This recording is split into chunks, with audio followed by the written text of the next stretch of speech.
Asia কাপের আগেই এবার বাংলাদেশকে তুচ্ছ তাচ্ছিল্য আফগানি ক্রিকেটার রশিদ খানের, যেখানে আফগান এই তারকা এখন কোনোভাবেই পাত্তা দিচ্ছেন না বাংলার টাইগার ক্রিকেটারদের।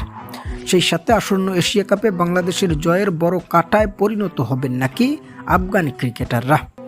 প্রদর্শক, সবশেষ আফগানিস্তান তাদের এশিয়া কাপের জন্য 14 জনের একটা একাদশ সাজানোর পরেই একটি সংবাদ সম্মেলনে রশিদ খান বলেন, 2024 সালের বিশ্বকাপে তারা বিশ্বের সর্বোচ্চ শক্তিধর দেশগুলোকে হারাতেও পিছু পা হননি।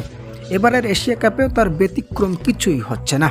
বর্তমান সময়ে এশিয়া কাপে একাধিক হট ফেভারিট দল থাকলেও তারা নিজেদেরকে সেরা বলেই দাবি করছে, যেখানে বর্তমান একাদশ নিয়েও বেশ সন্তুষ্ট আফগান এই লেগি বোলার। অন্যদিকে বাংলাদেশ সম্পর্কে তিনি বলেন, টাইগাররা বর্তমানে বেশ শক্তিশালী, তবে আমাদের টিমের কাছে তাদের কোনো ভ্যালু নেই।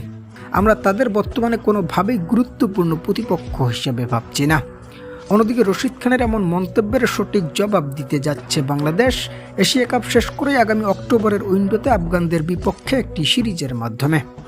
তাই সব মিলিয়ে এখন শুধু সময়ের অপেক্ষা রশিদ খানের এমন উগ্র মনোভাবের সঠিক উত্তর দেখতে।